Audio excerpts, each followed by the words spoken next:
This is not the finished result. It's just bonding it up for now. The final coats can come later.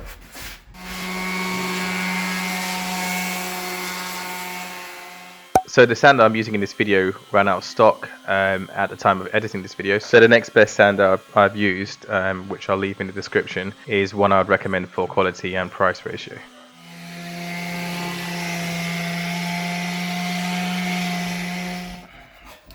Holes patched up over there.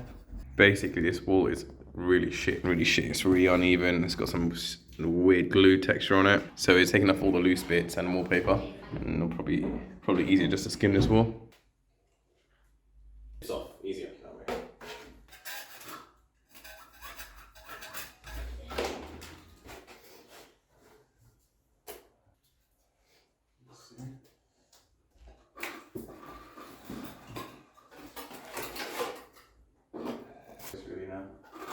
Late for what? Now, if you're going to get started in plastering and you want to get a cheap budget but cost-effective trowel and hook, then there's a link in the description.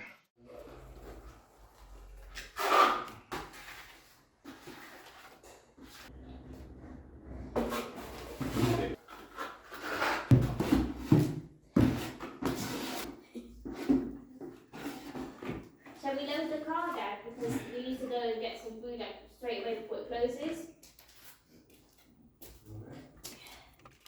So when it comes to plastering, sanding, or even painting walls, if you have high ceilings like we have in this house, one thing that we bought recently that really made it easy is this kind of portable scaffolding that you can kind of set up in your property that you're doing up. I'll put a link in the description for that as well. First coat, not bad for someone who doesn't plaster, not bad. How